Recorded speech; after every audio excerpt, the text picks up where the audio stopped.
कहानी के सभी पात्र, घटनाएं और स्थान पूरी तरह काल्पनिक है। इनका किसी भी व्यक्ति या वास्तविक घटना से कोई संबंध नहीं है।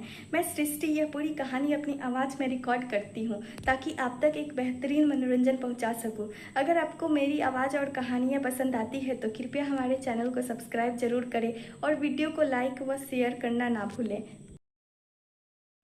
शादी एक मजबूरी थी, प्यार नहीं। भाग 15। अभी तक अपने पढ़ा।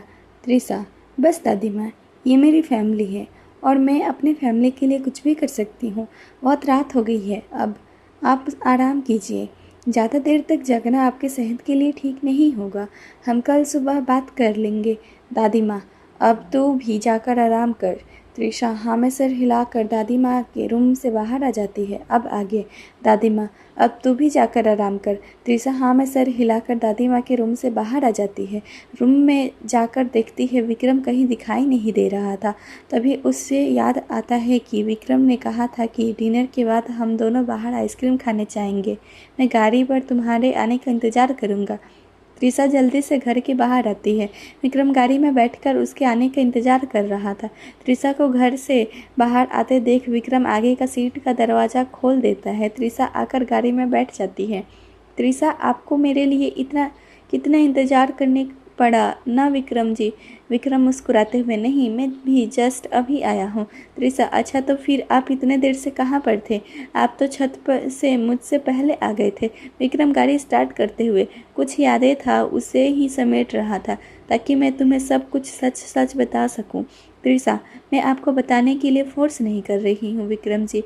आप मुझसे कुछ भी नहीं बताएंगे तो भी चलेगा। विक्रम आगे देखते हुए गाड़ी ड्राइव कर रहा था। विक्रम, नहीं त्रिशा, आज मैं तुम्हें सब सच बता कर रहूँगा। अगर मैंने तुम्हें अभी नहीं बताया तो कभी आगे चलकर कुछ बुरा ना हो। मैं तुम्हें कब से सब बताना चाहता था लेकिन मुझे मौका ही नहीं मिला रहा था। जब तक मैं बता नहीं देता मेरा मन हल्का नहीं होगा। एक टिस सी मेरे दिल में हमेशा से रह जाएगा। आगे त्रिशा भी कुछ नहीं कह पाती है क्योंकि आज विक्रम मन बना लिया था उसे सब सच सच बताने का। इसलिए चुपचाप गाड़ी में बैठी रहती है। थोड़े दूर जाने के बाद विक्रम को आइसक्रीम पार्लर दिखाई देता है। गाड़ी को एक जगह रोक कर आइसक्रीम लेने चला जाता है। उसे पता था कि त्रिशा को सही भी आइसक्रीम पसंद है, इसलिए उसने 4-5 आइसक्रीम लेकर आ जाता है। गाड़ी को एक सुनसान जगह पर रोक कर त्रिशा को बाहर आने को बोलता है। त्रिशा गाड़ी से बाहर आती है। विक्रम उसे उठाकर बोनेट पर बिठा देता है। एक आइसक्रीम के रेपर को निकाल कर प्यार से उसके तरफ बढ़ा देता है। त्रिशा मुस्कुराते हुए विक्रम के हाथ से आइसक्रीम लेकर थैंक यू बोलती है। दोनों आइसक्रीम खा रहे थे। विक्रम त्रिशा को बताने लगता है। फ्लैशबैक 5 साल पहले दादी माँ विक्रम को कॉल पर बता रही थी कि उसे अब विधि से अपना प्यार का इजहार कर देना चाहिए। विक्रम हकलाते हुए, दादी माँ, इतना आसान नहीं है जितना आप कहने के लिए बोल रही हैं। दादी माँ, मुझे कुछ नहीं सुनना है विक्की। कल नया साल लगने वाला है और तुझे मैं तेरे मुंह से अच्छी खबर सुननी है इस नए साल में। ऊपर से तेरे दादाजी की तबीयत भी आज ठीक नहीं है। तो विधि को बता दे कि उससे प्यार करता है और उसे लेकर जयपुर आ जा। हम लोग तुम दोनों की शादी बड़े धूमधाम से जयपुर में करेंगे। विक्रम, दादी माँ, आपको तो पता है ना विधि का कोई परिवार नहीं है, वो अनाथ आश्रम में रहती है। दादी माँ, इससे हमें कोई फ़र्क नहीं पड़ता विक्की की विधि कहाँ रहती थी। हमें तो बस हमारी विकी के लिए एक बहुत अच्छी लड़की चाहिए जो इस घर परिवार को संभाल सके, मेरे विकी का बहुत अच्छे से ख्याल रख सके। विक्रम मुस्कुराकर, ओके दादी माँ, आप जैसा चाहती हैं वैसा ही होगा। मैं आज ही विधि को प्रपोज कर दूंगा और उसे अपने साथ लेकर जयपुर आ जाऊंगा।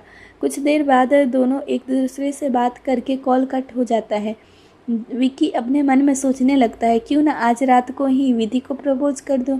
विक्की वरुण को बताता है कि आज 12 बजे हम तीनों दोस्त आज एक फ्लैट को किराए पर ले लेते हैं और वहीं पर नया साल सेलिब्रेट करेंगे। वरुण सोचकर, तेरा प्लान तो बहुत अच्छा है लेकिन हमें विधि को भी बताना होगा।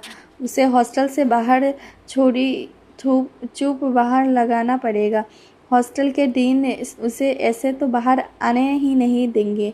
विक्रम कुछ सोचते हुए, ऐसा करते हैं, तू ना किसी भी तरह से विधि को उसके हॉस्टल से निकाल कर उस फ्लैट में ले आना। मैं तब तक सामान लेकर फ्लैट पहुंच जाऊंगा। फिर जैसे ही 12 बजते हैं हम तीनों एक साथ नए साल का वेलकम करेंगे। कुछ खाने पीने का भी चीज़ मैं लेकर आऊँगा। वरुण को विक्रम का प्लान सही लगा और तीनों ने वही प्लान बनाया। विक्रम और वरुण आज रात के लिए एक फ्लैट को किराए पर ले रखे थे। जैसे ही रात के 9 बजे वरुण चुपके से विधि को हॉस्टल से निकालकर उसे फ्लैट में ले जाता है। वहीं विक्रम कुछ सामान लेकर पहुंचने वाला था। मार्केट से वापस आ रहा था तो उसके गाड़ी के टायर पंचर हो गया। उसी गाड़ी को वहीं छोड़कर लिफ्ट लेकर फ्लैट के लिए निकल जाता है। इधर फ्लैट में वरुण और विधि विक्रम के आने का इंतजार कर रहे थे। विक्रम ने वरुण को मैसेज में बता दिया था कि उसे कुछ वक्त लगेगा आने में, क्योंकि उसकी गाड़ी बीच में रास्ते पर पंचर हो गई है और लिफ्ट मिल जाता है तो वो बहुत जल्द पहुंचने की कोशिश करेगा। करीब 10:30 बजे विक्रम फ्लैट पहुंचता है। अपने दोनों हाथ में सामान पकड़ा नहीं हुआ था। दोनों हाथ में सामान था इसलिए उसने बेल नहीं बजाई। उसने देखा कि दरवाज़ा बंद नहीं है और पैर से दरवाज़ा को धकेल कर फ्लैट के अंदर आ जाता है। सामान को वहीं टेबल पर रख कर दोनों को आवाज़ देने वाला होता है कि उसने विधि के कानों में खिलखिलाती विधि की आवाज़ सुनाई दी। विक्रम ने उस आवाज़ को सुना तो उसी दिशा में चला गया। विधि के खिलखिलाने की आवाज़ रूम से आ रही थी। उस रूम का दरवाज़ा ठीक से बंद नहीं था, जिस वजह से विक्रम ने विधि और वरुण को एक साथ बिस्तर पर देख लिया। उसके कान में विधि की आवाज़ सुनाई देती है। विधि वरुण से कह रही थी, वरुण, विकी को पता चलेगा कि हम दोनों एक दूसरे से प्यार करते हैं तो विकी तो चौंक ही जाएगा, क्योंकि हम दोनों एक दूसरे से हमेशा लड़ते झगड़ते जो रहते हैं।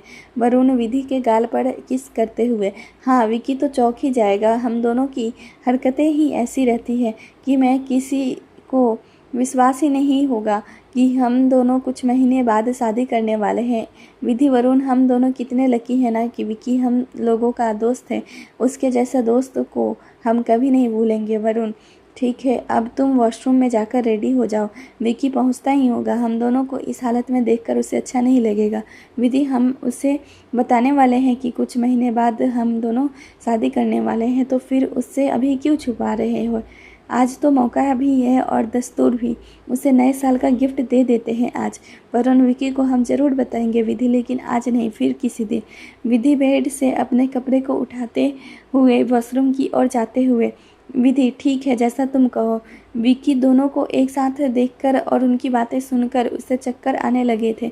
अपने आप को संभालते हुए विकी जैसे तैसे उस फ्लैट से बाहर आता है। वहाँ से थोड़ी दूर जाकर एक बेंच पर बैठ जाता है। अपने जेब से एक डायमंड रिंग निकाल कर उसे देखने लगता है। उस रिंग से उसने विधि को आज प्रपोज करने चाहता था। रिंग पर विकी और विधि लिखा हुआ था। विक्रम आंखों में आंसू लिए जोर से, क्यों तुम दोनों ने मुझे कुछ नहीं बताया कि तुम दोनों एक साथ दूसरे को पहले से पसंद करते थे। अगर मुझे पहले से पता दिया होता तो आज मेरा दिल इतने ज़ोर से नहीं टूटता। मैं कैसे अपने टूटे दिल को संभाल पाऊँगा। आंखों से आंसू लगातार गिर रहे थे और पता नहीं विक्रम क्या क्या बोले जा रहा था कि तभी उसी वक्त उसके मोबाइल पर घर से कॉल आता है। घर से कॉल आता देख एक पल सोचता है कि वो कॉल नहीं उठाएगा। फिर दोबारा कॉल आता है तो विक्रम ने कॉल उठा लिया। दूसरी तरफ से आवाज़ आती है जो घर के एक सर्वेंट ने किया था। सर्वेंट, विक्रम सर, आपके दादाजी का तबीयत खराब हुआ है, उन्हें हॉस्पिटल ले जाया गया है, आप जल्दी से जयपुर आ जाइए। आपके दादी माँ की हालत भी ठीक नहीं है, उनको संभालना है आपको। इतना सुनते ही विक्रम वहाँ से दौड़ते हुए एयरपोर्ट जाने के लिए टैक्सी लेता है। उसी वक्त मोबाइल से तत्काल में टिकट बुक करता है। फ्लाइट रात के 2 बजे थी और अभी 11 बज रहे थे। एयरपोर्ट पहुँचे हुए 12 बज जाते हैं। जैसे ही 12 बजते हैं आसमान पूरी तरह से रोशनी से नहा ही थी।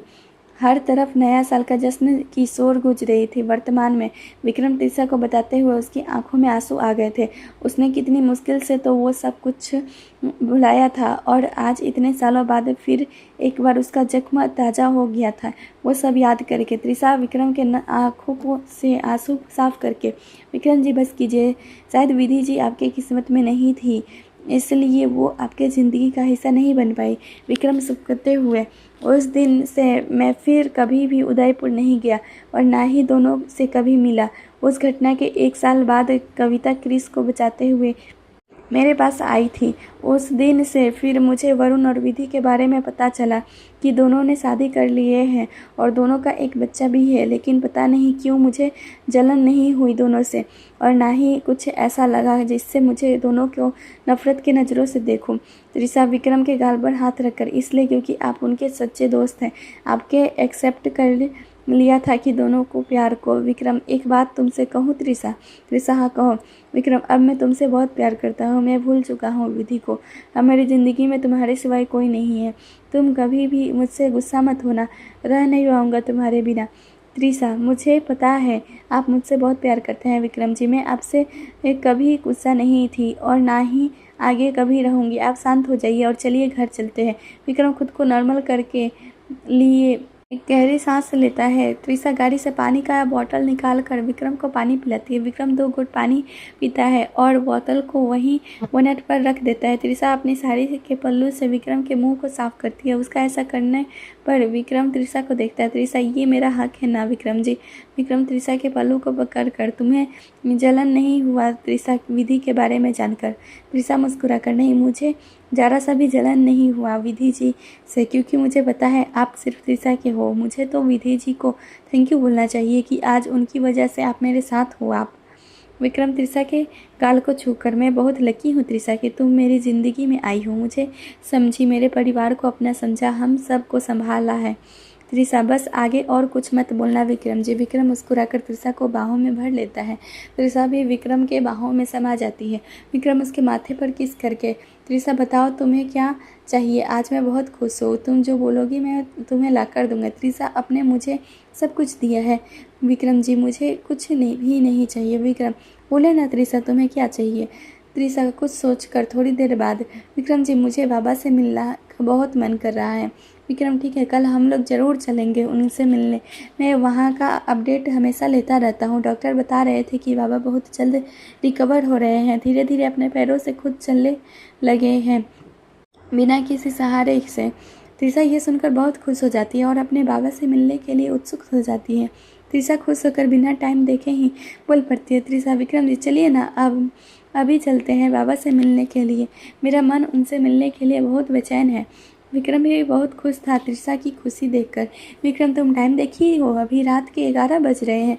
बाबा अभी रेस्ट कर रहे होंगे, उनको इस वक्त डिस्टर्ब करना उनके लिए अच्छा नहीं होगा ना। त्रिशा को भी रियलाइज़ होता है कि उसने क्या बोल दिया। त्रिशा, ओ हाँ, अभी तो बाबा आराम कर रहे होंगे। विक्रम, अब हम लोग भी घर चलते हैं, काफ़ी रात भी हो गई है।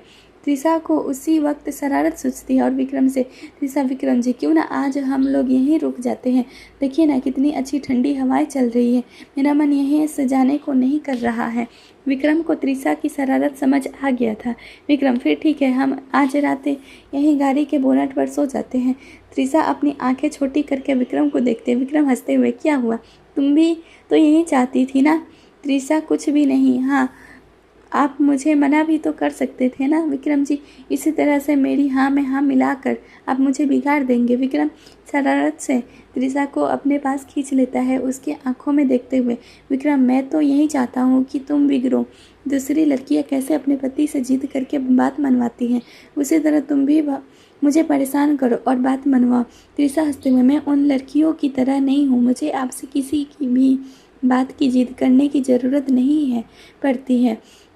विक्रम जी, आप मेरे लिए वो सब पहले से लाद आते हैं जिसकी मुझे ज़रूरत पड़ने वाली होती है। विक्रम, बांके बिहारी जी ने तुम्हें मेरे लाइफ में भेज कर मुझ पर बहुत बड़ा उपकार किया है। उन्होंने मैं उनका हमेशा शुक्रगुजार रहूँगा। धन्यवाद बांके बिहारी जी। मैं दादी से बोलकर गरीबों के लिए कपड़े और खाना दान करने के लिए कल बोल दूँगा। त्रिशा हाँ में सिर हिला देती है। दोनों कुछ देर बाद घर के लिए निकल जाते हैं। दूसरा दिन त्रिशा खुद रेडी होती है और क्रिस को रेडी करने के लिए उसके रूम में जाती है। क्रिस आज पहले से रेडी हो गया था, किसी कारणवश आज दोनों के स्कूल में छुट्टी थी। त्रिशा क्रिस को देखती है जो रेडी होकर अपने कमरे में ही खेल रहा था। त्रिशा मुस्कुराते हुए क्रिस के पास जाकर, गुड मॉर्निंग क्रिस बेटा, आज तो आप अपने आप रेडी हो गए हैं। त्रिशा के गुड मॉर्निंग का जवाब देता है। क्रिस, गुड मॉर्निंग भैया, मुझे आप पापा ने रेडी किया है। पापा बोल रहे थे कि हम लोग आज हॉस्पिटल नानू से मिलने जाने वाले हैं। मैं नानू कौन है? त्रिशा क्रिस के गाल पर किस करके, आपके नानू मेरे बाबा हैं, उनकी तबीयत ठीक नहीं है, इसलिए उन्हें हॉस्पिटल में एडमिट कराया गया है। जब वो पूरी तरह से ठीक हो जाएंगे तो हम लोगों के साथ रहेंगे और आपके साथ भी खेलेंगे। क्रिस सीरियस होकर मासूमियत से, मैया, डॉक्टर अंकल नानू को इंजेक्शन लगाते होंगे, उनको कितना दर्द होता होगा ना। मेरी भी तबीयत खराब होती थी तो मुझे भी इंजेक्शन लगाते थे, मुझे बहुत दर्द होता था। त्रिशा क्रिस को पकड़कर बाहों में भर लेती है। त्रिशा, अब आपकी तबीयत खराब नहीं होगी और आपको अब इंजेक्शन भी नहीं लगेगा। मैं आपका ख्याल अच्छे से रखूँगी। आप ये बताइए कि आपके पापा कहाँ हैं? क्रिस, पापा दादी के पास जाने की बात कर रहे थे, उन्होंने बोला कि हम लोग पहले मंदिर जाएंगे, उसके बाद हॉस्पिटल जाएंगे। त्रिशा, ठीक है, आप रूम में ही खेलो, मैं आपको थोड़ी देर बाद बुलाने आऊँगी। क्रिस हमें सिर हिला देता है। त्रिशा एक बार फिर क्रिस के गाल पर किस करके रूम से बाहर चली जाती है। त्रिशा नीचे आते हुए अपने मन में, ये विक्रम जी भी ना, आज पता नहीं कैसे मुझे इससे पहले जग गए हैं और मेरे उठाने से पहले मेरा सभी काम भी कर लिए। मंदिर में आरती से लेकर क्रिस को भी जल्दी से जगाकर रेडी भी कर दिया। यही सोचते हुए वो दादी के रूम में चली जाती है। दादी माँ त्रिशा को खोए हुए देखकर, क्या हुआ त्रिशा बेटा, खोई हुई लग रही हो? त्रिशा, दादी माँ, सुबह से मैंने विक्रम जी को देखा नहीं है, आज मुझसे भी जल्दी उठ गए हैं, पता नहीं आजकल उन्हें क्या हो गया है, ठीक से आराम भी नहीं करते हैं, ऐसे तो उनकी तबीयत खराब हो सकती है। दादी माँ मुस्कुरा कर, विक्की तेरी बात को मानेगा, थोड़ा डांटना उसे, फिर उसके अकल ठिकाने आएगी। मेरी बात को तो उसने कभी सीरियसली लिया ही नहीं, वरना मैं उससे बहुत अच्छे से डांट लगाती। त्रिशा भी दादी माँ का साथ देती है। आप ठीक बोल रही हैं दादी माँ, अब तो विक्रम जी को डांट कर लाइन पर लाना जा सकता है, वरना ऐसे में अपनी मनमानी करेंगे और तबीयत भी ख़राब करेंगे। अभी आने तो दीजिए, उनको मैं कैसे डांट लगाती हूँ उनको। दादी माँ त्रिशा को और चढ़ाती है, अभी उसे कॉल करके घर बुला, अब ब्रेकफास्ट का टाइम हो गया है और विक्की अभी तक घर नहीं आया है। त्रिशा भी जल्दी से उसी वक्त विक्रम के पास कॉल कर लगाती है। इधर दादी माँ मन ही मन मुस्कुरा रही थी, ये जानकर कि आज विक्की को बिना मतलब के त्रिशा से डांट खानी पड़ेगी। दूसरी तरफ से विक्रम जल्दी से कॉल रिसीव कर लेता है। त्रिशा की गुस्से वाली आवाज़ सुनकर एक पल के लिए अपना मोबाइल को देखता है कि पता नहीं कौन त्रिशा की आवाज़ में इतनी डांट लगा रही है। फिर अपने कान में रखता है तो त्रिशा उसे सच में डांट लगा रही थी। त्रिशा, विक्रम जी, आप ऐसा कैसे कर सकते हैं? आपको जरा सा होश है कि आप क्या कर रहे हैं? विक्रम त्रिशा को शांत कराता है। त्रिशा, पहले तुम शांत हो जाओ, फिर बात करते हैं। त्रिशा गुस्से में, विक्रम जी, पहले आप घर आइए, आप जहाँ भी हैं मुझे फ़र्क नहीं पड़ता है, 10 मिनट के अंदर आप मुझे घर पर दिखना चाहिए। इतनी सुबह सुबह घर से निकल गए काम के लिए, आप अपना बिल्कुल भी ख्याल नहीं रखते हैं। त्रिशा को इतनी ज़ोर से बात करते देखकर सभी लोग दादी के कमरे में पहुंच गए थे। त्रिशा नॉन स्टॉप बोले जा रही थी, उसने तो विक्रम के बातें को सुना भी नहीं रही थी। बेचारा विक्रम त्रिशा को बताना चाहता था कि वो तो अभी रूम में है और उसी के आने का इंतज़ार कर रहा था। त्रिशा चुप नहीं होती तो विक्रम भी दादी माँ के रूम की ओर चला आता है। त्रिशा दरवाजे की तरफ पीठ किए खड़ी कॉल पर बातें कर रही थी, इसलिए उसने दरवाजे की तरफ नहीं देखा। बाकी घर वाले विक्रम को दरवाजे पर खड़ा देख मुस्कुराने लगे। विक्रम ने अपना एक उंगली अपने होठ पर रखकर उन सबको चुप रहने को बोलता है। सभी मन ही मन मुस्कुरा रहे थे त्रिशा और विक्रम को देखकर। विक्रम कॉल पर ही पूछता है, अगर मैं 10 मिनट के अंदर घर नहीं पहुंचा तो मुझे क्या सज़ा मिलेगी? त्रिशा कॉल पर ही बोलती है, विक्रम जी, आपको आज अपनी कान पकड़नी होगी, सबके सामने, यही आपकी सज़ा होगी। विक्रम, आपके अच्छा लगेगा त्रिशा जी कि मैं सबके सामने अपना कान पकड़ूंगा तो? त्रिशा, हाँ, नहीं तो क्या, अपना ख्याल नहीं रखेंगे तो आपको सज़ा मिलनी ही चाहिए ना। विक्रम दरवाजे पर खड़ा कुछ और बोलने वाला था कि देविका जी बोल पड़ती है। देविका जी मुस्कुराते, विक्की बस कर त्रिशा को छेड़ना। त्रिशा देविका जी की नज़र का पीछा करते हुए दरवाजे की तरफ देखती है। विक्रम मुस्कुराते हुए अपने दोनों कान पकड़े खड़ा था। त्रिशा ये देखकर एक पल के लिए इधर उधर देखती है। घर के सभी लोग दादी माँ के रूम में आ गए थे और उसे ही देखकर मुस्कुरा रहे थे। त्रिशा सबको इस तरह मुझसे मुस्कुराते हुए देखकर झेप जाती है और दादी माँ के पास जाकर उनके गले लग जाती है। दादी माँ सभी को देखकर, बस करो मुस्कुराना, मेरी त्रिशा शर्मा रही है और विक्की तो क्यों कान पकड़े हुए खड़ा है? विक्रम भी दादी माँ के पास आकर अपने कान को छोड़ देता है। विक्रम, दादी माँ ये मेरी सज़ा है, मैंने आज अनजाने में गलती जो की दी थी। सिद्धार्थ मजाक करते हुए, क्या कहा आपने भाई? आपसे आज गलती हो गया है। ये तो ब्रेकिंग न्यूज़ बनना चाहिए हमारे घर में। मिस्टर विक्रम सिंघानिया ने आज पहली बार गलती की है, इसलिए उनको सज़ा मिली है घर के सभी लोगों के सामने अपने दोनों कान को पकड़ने रहने के लिए। सिद्धार्थ मजाक करते हुए, क्या कहा आपने भाई? आज गलती हो गया है, ये तो ब्रेकिंग न्यूज़ बनना चाहिए हमारे घर में। मिस्टर विक्रम सिंघानिया ने आज पहली बार गलती की है, इसलिए उनको सज़ा मिली है घर के सभी लोगों के सामने अपने दोनों कान को पकड़े रहने के लिए। देविका जी हंसते हुए, सिद्धार्थ तू अपनी बकवास बंद कर। आज सबके चेहरे पर मुस्कान थी त्रिशा और विक्रम की वजह से। त्रिशा जल्दी से रूम से बाहर चली जाती है, ये बोलकर कि उसे क्रिस को देखना है। त्रिशा के बाहर जाने पर विक्रम भी उसके पीछे पीछे चला जाता है। दादी माँ मुस्कुराकर, मेरी त्रिशा की बातें ही इतनी प्यारी है कि पता नहीं चल रहा है कि वो विकी को डांट रही है या उससे नॉर्मली बात कर रही है। सीधी दादी माँ के हाथ को पकड़ कर, दादी माँ मुझे तो लग रहा था कि भाभी भाई से नॉर्मली ही बात कर रही थी, उनको देखकर नहीं लग रहा था कि भाभी गुस्से में है। देविका जी जो भी हो, लेकिन आज मेरा बेटा और बहू बहुत खुश हैं एक दूसरे के साथ। मेरा विकी भी पहले से बदल गया है, दोनों का प्यार ऐसे ही बना रहे एक दूसरे के लिए। त्रिशा दादी माँ के रूम से निकलकर अपने रूम में चली आती है, बेड पर बैठकर गहरी सांस छोड़ती है। त्रिशा खुद से, आज क्या हुआ है मेरे साथ, मुझे कुछ समझ नहीं आ रहा है। मैं आज विक्रम जी को डांट रही थी। विक्रम भी रूम में आ जाता है। त्रिशा विक्रम को देखकर आंखें चुराती है और बेड से उठकर खिड़की के पास आकर खड़ी हो जाती है। विक्रम मुस्कुराते हुए त्रिशा के पीछे खड़ा हो जाता है। त्रिशा हकलाती हुए, सॉरी विक्रम जी, मुझे लगा आप बिना ब्रेकफास्ट किए काम से बाहर चले गए हैं, इसलिए मैं आपको कहते कहते रुक गई। विक्रम पीछे से त्रिशा को अपनी बाहों में भर लेता है।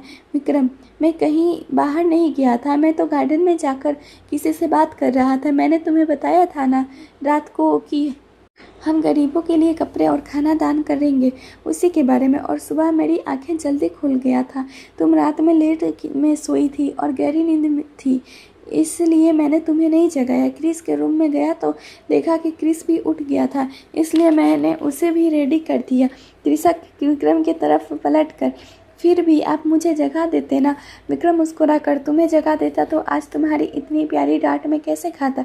मुझे तुम डांट रही थी या मुझसे बात कर रही थी, तुम्हारी डांट भी मुझे प्यारी लग रही थी, बिल्कुल तुम्हारी तरह। इतना बोलकर विक्रम त्रिशा के नाक को छू लेता है। त्रिशा शर्माते हुए फिर से खिड़की के तरफ पलट जाती है। विक्रम त्रिशा को अपनी तरफ घुमा लेता है, उसकी पलकें शर्म की वजह से नीचे थी। विक्रम धीरे से उसके दोनों पलकों को अपने होठों से छू लेता है।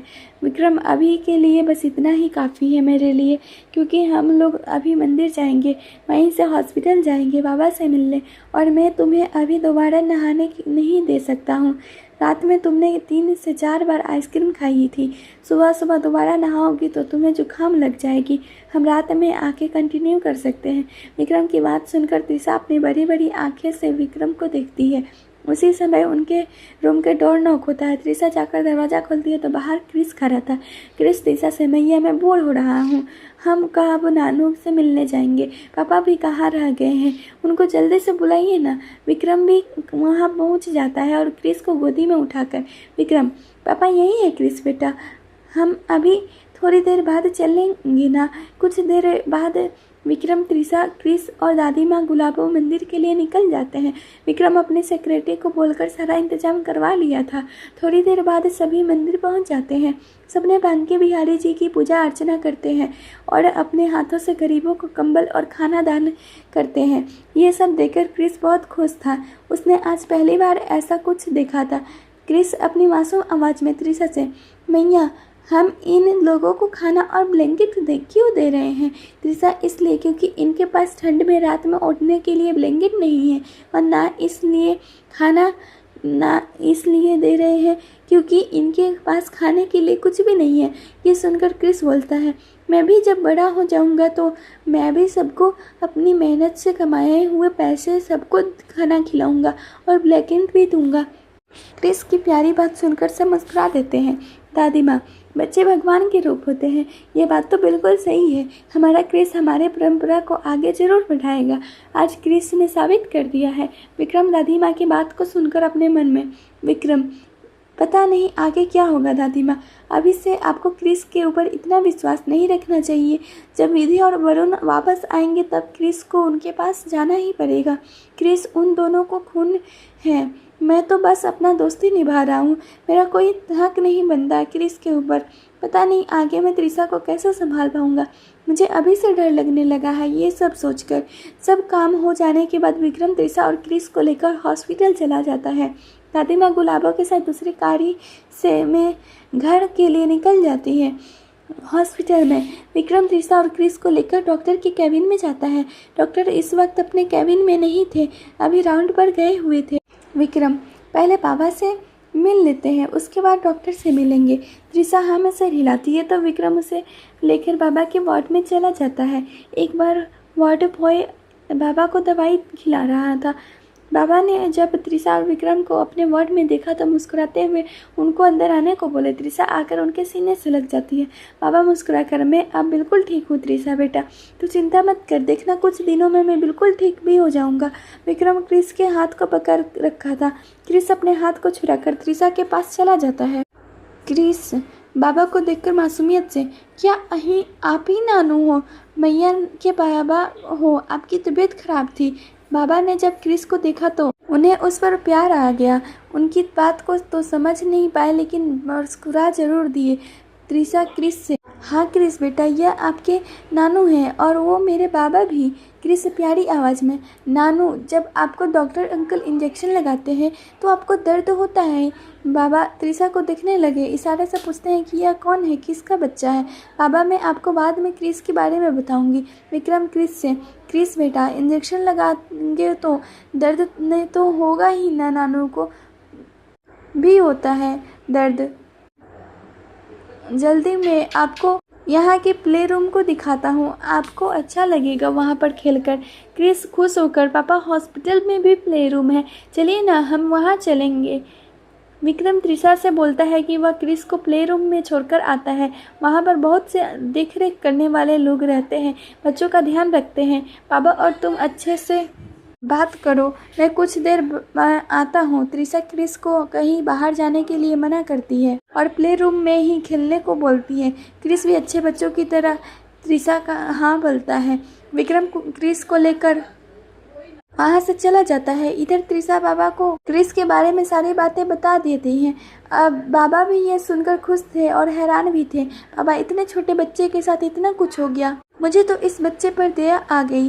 त्रिशा बेटा, तुमने ठीक किया, अपने साथ रख लिया। त्रिशा, मुझे भी क्रिस को देखकर दया आ गई बाबा, मैंने उसी वक्त उसी जगह से लेकर घर आ गई। अब क्रिस पहले से बेहतर है, उसकी तबीयत भी अब पहले की तरह खराब नहीं रहती है। विक्रम क्रिस को प्ले रूम में छोड़कर आ जाता है। त्रिशा विक्रम से पूछती है कि क्रिस खेल तो रहा है ना अच्छे से? विक्रम, वहाँ पर और भी बहुत सारे बच्चे हैं, उनकी देखभाल लोग वहाँ रहते हैं। क्रिस वहाँ बहुत अच्छे से खेल रहा है, तुम उसकी चिंता मत करो। कुछ देर बाद दोनों डॉक्टर से मिलने जाते हैं जो डॉक्टर उसके बाबा का इलाज कर रहे थे। डॉक्टर उनके अपने केबिन में देखकर बैठने को बोलते हैं। दोनों आकर उनके सामने चेयर पर बैठ जाते हैं। डॉक्टर, उनकी तबीयत अब पहले से बहुत सुधार हो गया है, कुछ दिन बाद आप उन्हें घर ले जा सकते हैं। रोज़ सुबह उनको खाली पैर गार्डन में धीरे धीरे वॉक करवाते हैं हम लोग। उनकी इतना जल्दी रिकवर होना मतलब किसी चमत्कार से कम नहीं है। त्रिशा ये सुनकर बहुत खुश हो जाती है। विक्रम भी खुश हो जाता है और डॉक्टर को थैंक यू बोलते हैं। डॉक्टर, आप मुझे थैंक यू मत बोलिए, यहाँ तो हमारा काम है मरीज को ठीक करना। कुछ देर और डॉक्टर से बात करने के बाद दोनों प्ले रूम की ओर चल देते हैं। वहाँ जाकर पता चला है कि क्रिस वहाँ से बाहर चला गया और उसे सभी लोग ढूंढ रहे थे। त्रिशा क्रिस की चिंता करते हुए, पता नहीं कहाँ चला गया होगा मेरा क्रिस। विक्रम जी, मुझे मेरा क्रिस चाहिए, इतना छोटा बच्चा कहाँ चला गया होगा। विक्रम त्रिशा को ढांढस बंधाता है कि क्रिस यहीं कहीं होगा, कहीं नहीं गया होगा, तुम चिंता मत करो, हम सब ढूंढ रहे हैं ना उन्हें।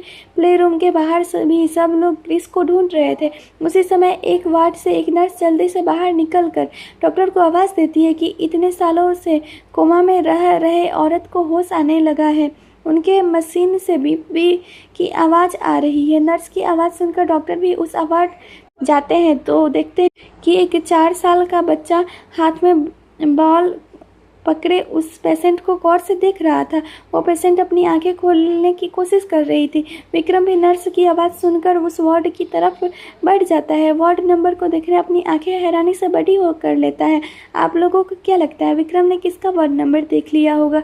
जिसको कहानी पसंद आ रही है प्लीज़ आप लाइक भी कर दीजिए और चैनल को सब्सक्राइब भी कर लीजिए। विक्रम वार्ड के अंदर जाकर देखता है क्रिस बेड के पास खड़ा मशीनों को देख रहा था। उसमें से निकल रहे बीप की आवाज़ को सुनकर मुस्कुरा रहा था और उस पर निकल रहे छोटे छोटे लाइटों को देख रहा था। डॉक्टर नर्स को डांट रहा था कि बच्चे अंदर कैसे आ गया? तुम यहाँ बैठे बैठे सो रही थी या पेशेंट का ख्याल रख रही थी? नर्स अपनी आंखें नीचे कर डॉक्टर का डांट सुन रही थी। विक्रम जब वार्ड के अंदर आता है तो डॉक्टर की नज़र विक्रम पर चली गई। Doctor I am sorry mister Singhania, पता नहीं ये बच्चा कैसे अंदर चला आया। विक्रम इट्स ओके, कोई बात नहीं, ऐसा हो जाता है। लेकिन नर्स ऐसे क्यों चिल्ला रही थी कि पेशेंट की होश आ गया है? डॉक्टर पता नहीं कैसे लेकिन इतने सालों बाद कोमा में रह रहे औरत से अचानक से मशीनों से बीप की आवाज़ सुनाई रही है।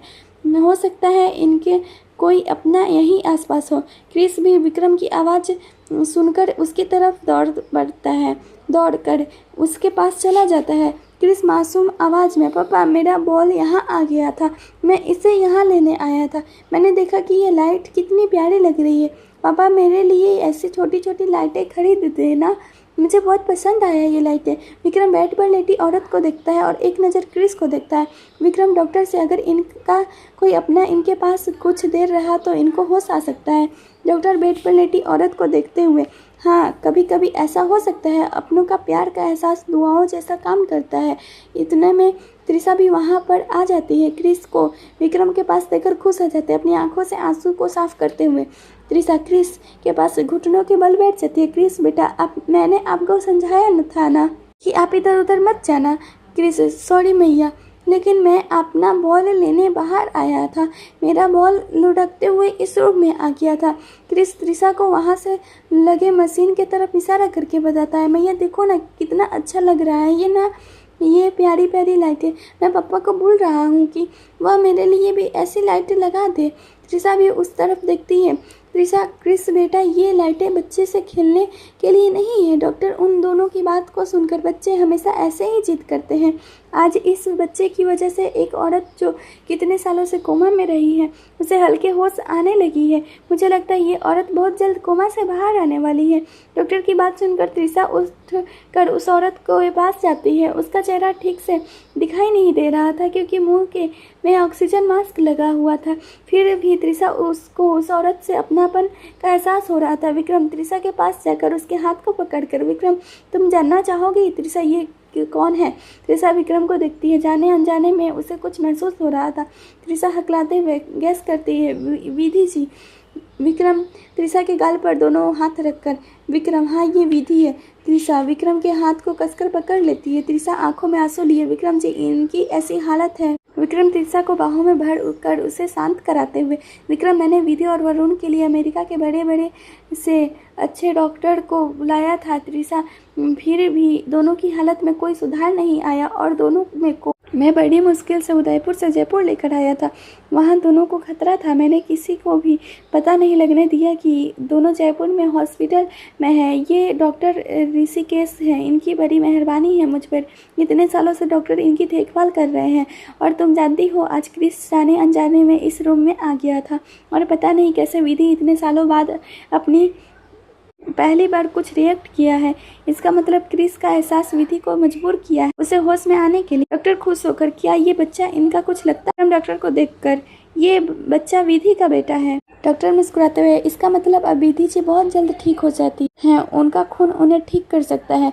विक्रम से दूर हो विधि के पास जाती है, वहाँ रखे टूल पर बैठकर उनके हाथ को पकड़ लेती है। त्रिशा विधि जी अब बहुत जल्द ठीक हो जाइएगी, हमारा क्रिस है ना, आपको ठीक करने के लिए मैं उसे आपसे मिलवाने के लिए लाती रहूंगी। उसी समय मशीनों से फिर बीप की आवाज़ आती है, मानो विधि जवाब दे रही हो कि मैं इंतजार करूंगी क्रिस के आने की। डॉक्टर खुश होकर, ये तो आज चमत्कार हो रहा है मिस्टर सिंघानिया।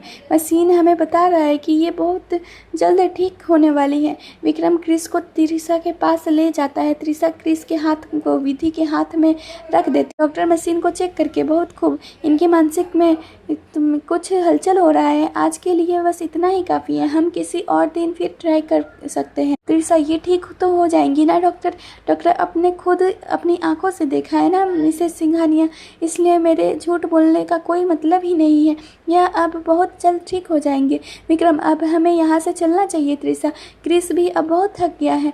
डॉक्टर, आप लोग अभी जा सकती हैं, फिर किसी दिन आइएगा। विक्रम त्रिशा और क्रिस को हॉस्पिटल से घर ले जाता है। क्रिस बहुत थक गया था, इसलिए त्रिशा के गोद में ही सो जाता है। त्रिशा गाड़ी में, विक्रम जी, मुझे नहीं पता था कि विधि जी की हालत इतनी ख़राब है, मुझे उनके लिए बहुत बुरा लग रहा है। विक्रम गाड़ी ड्राइव करते हुए, तुमने तो सिर्फ विधि का हालत देखा है त्रिशा, अभी तो वरुण का हालत अभी तुमने देखा ही नहीं है। उसे देखकर तुम खुद को टूटने से नहीं रोक पाओगी। त्रिशा हैरान होकर, आप ये क्या बोल रहे हैं विक्रम जी? वरुण जी का हालत विधि से और ख़राब है। विक्रम, हाँ त्रिशा, वरुण की हालत उससे भी बहुत ख़राब है। त्रिशा, ऐसा उन लोगों के साथ हुआ क्या था विक्रम जी, जो उनकी हालत इतनी ख़राब है और उन लोगों को कितना नुकसान पहुंचाया है? विक्रम, यह तो मुझे भी नहीं पता, मुझे जितना पता था वह सब मैं दादी को बता दिया था। जब इन दोनों में से कोई होश आएगा तो सारी सच्चाई हमें पता चल जाएगा कि उस दिन कौन इन लोगों पर किया था। त्रिशा गुस्से से, कितनी बेरहम रहा होगा वो इंसान जो इन लोगों का इतना बुरा हालत किया है। विक्रम भी गुस्से से, मुझे बस इतना पता चल गया है कि इन लोगों की हालत के पीछे कौन है, फिर देखना मैं उसकी क्या हालत करता हूँ। उन्होंने विक्रम सिंघानिया के दोस्तों पर हाथ डाला है, मैं उनका हाथ उखाड़ कर फेंक दूंगा। त्रिशा, विक्रम जी, आप भी अब शांत हो जाइए। विधि जी को होश आएगा तो हम उनसे ज़रूर इस बारे में बात करेंगे।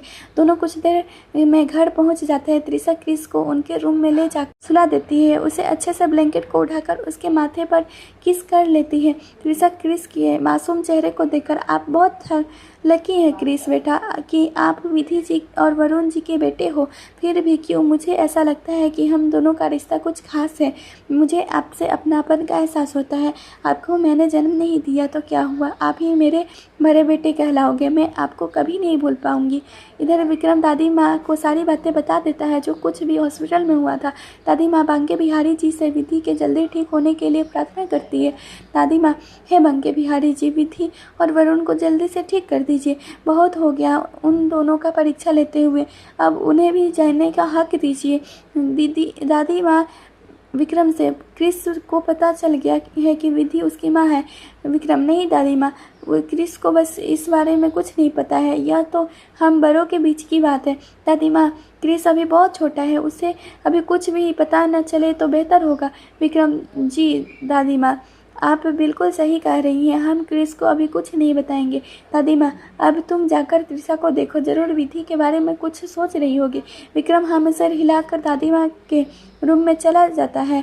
आगे की कहानी अगले भाग में पढ़िए। तब तक के लिए धन्यवाद। मेरे साथ ही कहानी सुनिए दोपहर 12:30 बजे और दोपहर 3 बजे, और अपनी समीक्षा देना ना भूलें। चैनल पर नए तो चैनल को सब्सक्राइब कर सुनिए रोज एक नई कहानी। तब तक के लिए आप हमारी पुरानी कहानी को भी सुन सकते हैं। धन्यवाद।